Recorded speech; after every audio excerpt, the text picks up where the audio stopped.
spoznajmo jih. Tokrat vam bomo predstavili osmošolca Blaža in Špelo. Pozdravljena. Zdravo. Zdravo. Poznamo jo tudi kot glavna igralca v predstavi Pepelka. Torej, Špela in Blaž. Ali se spomnite, kdaj sta prvič nastopila? Prvič sem nastopal v 2. razredu za materinski dan. Jaz pa pri 3 letih v plesnem studiu. Tako zgodaj? Ja, ker sem pri 2,5 že začela s plesom. Wow. Kako se počutite, ko sta na odru in igrata? Ko stopim na oder, je prisotna trema, ampak ko se publike navadiš in ko se dvorana stemni, trema izgine. Ja, res je, ko se luči na odru prižgejo, zameglijo dvorano in si predstavljaš, kot da pred tabo ni nobenega in igro izpelješ. Morata biti pa prav pogumna. Ali sta se že večkrat zmotila med predstavo Pepelka? Niti ne. Če pa sva se kdaj, sva improvizirala in igro nadaljevala. Pa si poglejmo krajši posnetek. Princese, tista, ki bo čeveljček prav, bo postala moja žena in kraljica. Pojdi! Dobre často. Jutri morava vsako dekle, ki bo nocoj na plesu, pomeriti ta čeveljček. Tista, ki bo čeveljček prav, bo postala moja žena in kraljica. To je ukaz. Ukaz! Končno se je zaljubil! Ukaz!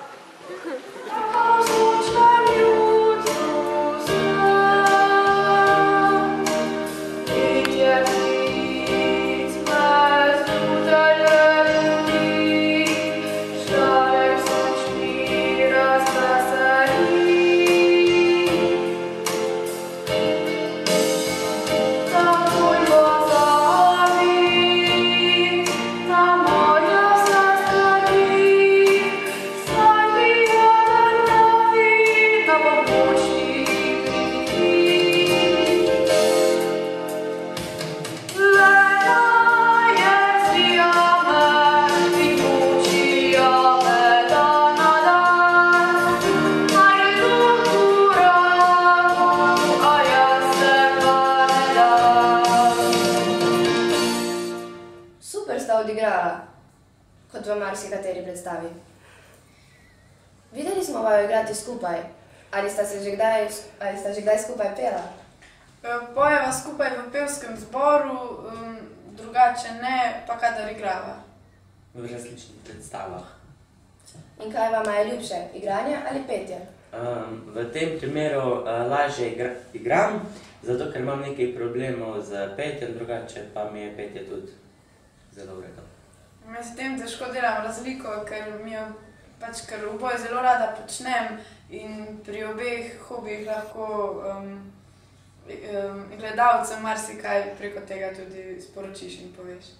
Krasno. Kdo vaju je naučil peti? Ja, petje se ravno ne da naučiti, ta talent lahko samo nadgrajuješ. Pomagajo ti ga pa učitelji petja ali pa zborovodja. In kdo je vajin zborovodja? Gospa Jelka Repenšek. Ki jo tudi vsi poznamo, saj je naša učiteljica. Kakšen je pogled v vajino prihodnost?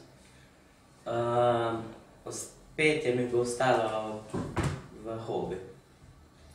Ja, jaz pa se bom oboje obdržala in nadaljevala v petju in igranju. Ali si lahko sploh predstavljate svoje življenje brez igranja ali petja? Naprimer, če si slabe volje, si večkrat zapojem pesmi in postanem dobre volje. Prav tako je tudi pri meni. Tudi jaz bom poskusila. Ali nam lahko za konec zaupata še kakšen smešen dogodek iz vaj? Na generalki Pepelke sem zgrešil kraljevi stol. Jaz pa sem morala iti med predstavo iz ene strani na drugo stran dvorane, pri kateri sem morala iti pod kulturnim domom in se skoraj izgubila. Pa si prišla pravočasno? Na srečo. No, pa smo izvedeli nekaj o Špeli in Blažu. Želim vama čim lepšo prihodnost, pa naj bo ta igralska, pevska ali karkoli pač.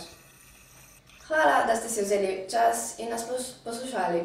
Z vami sem bila mlada novinarka Verena. Adijo. Adijo.